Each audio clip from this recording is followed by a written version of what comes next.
Honourable Chris Bishop. I present a legislative statement on the Land Transport Management Time of Use Charging Amendment Bill. That legislative statement is published under the authority of the House and can be found on the Parliament website. Madam Speaker, I move the Land Transport Management Time of Use Charging Amendment Bill be now read a second time.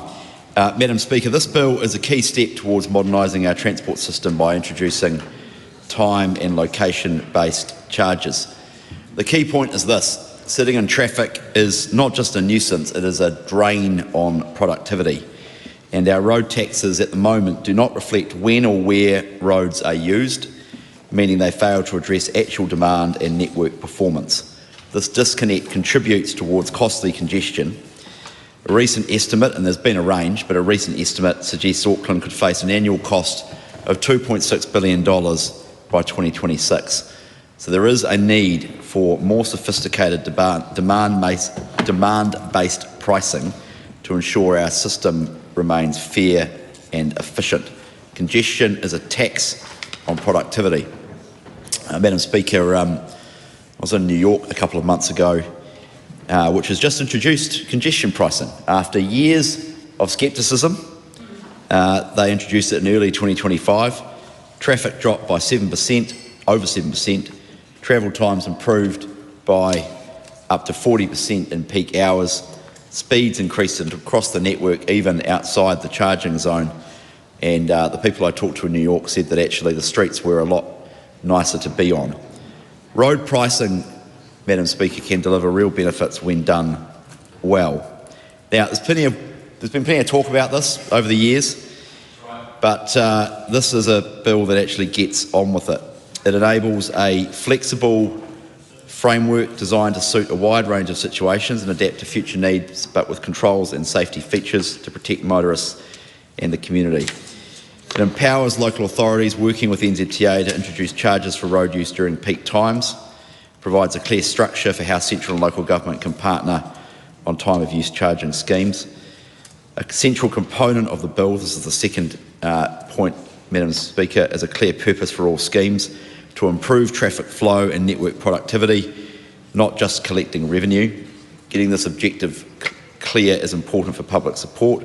International experience shows that social licence matters, and this legislation puts the purpose at the front and centre of the reform. It's the backbone of the entire framework. Thirdly, the bill has strong protections to ensure transparency and foster public trust. Every scheme has to go through public consultation, impact assessments, and meet national consistency and oversight requirements. The bill contains the nuts and bolts, sets up the compliance framework, allows for adjustments to charges within limits, and lays out the processes to get schemes off the ground. The bill has been considered by the Transport and Infrastructure Committee, and I do want to thank them for their hard work on this, particularly the chair, the indefatigable Andy Foster. It's an excellent committee. I'm told they work in quite a bipartisan and cross-party way, which is the way select committees should work at their best. And the committee's recommendations on this, the changes to the bill were unanimous, which is not always the case, but it's good when they can be unanimous, and that's really good. So there is, I hope, what's that? Yeah, but no one really cares what you think, so that's sort of like, that's a bit rude. They all smiled. We'll take it as jest tonight.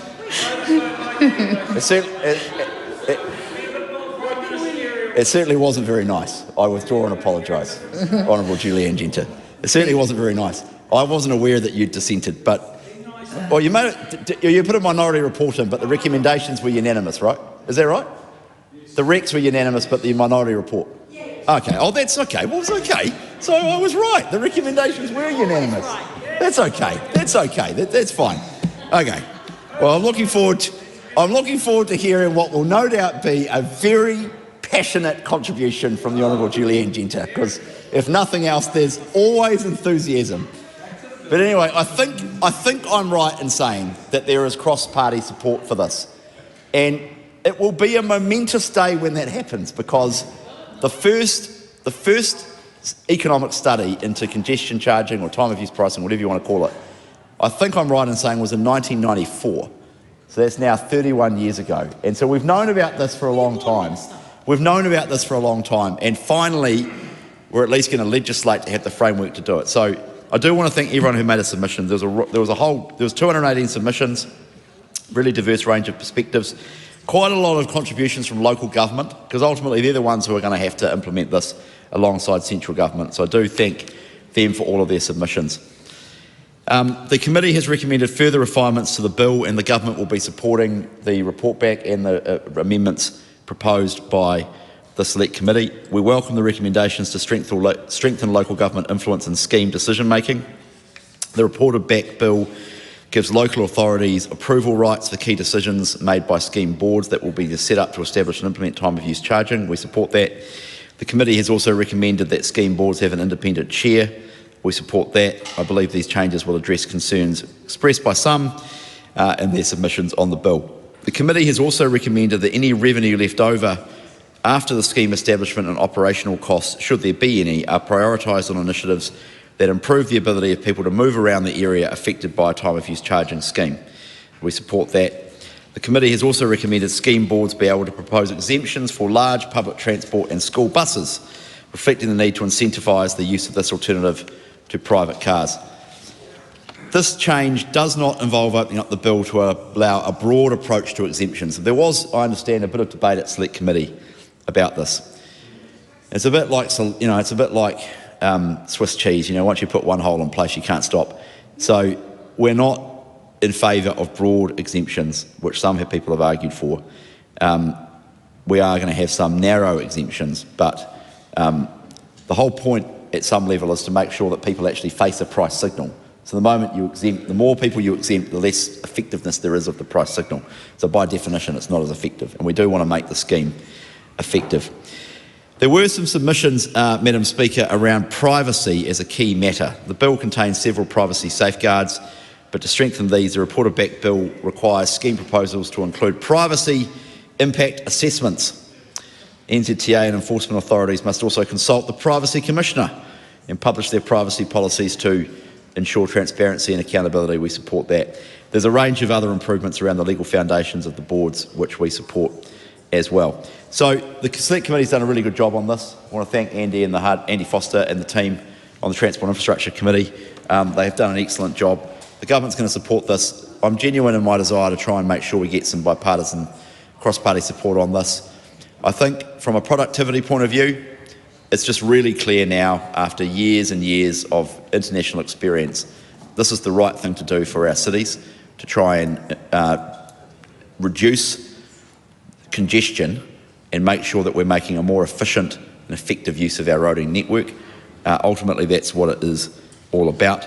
Our intention is to try and proceed with the legislation and get it through Parliament by Christmas, so that we can work with Auckland Council as a starting point in 2026 and get a scheme in place after that. But it'd be good to get it done by Christmas. Thank you, Madam Speaker.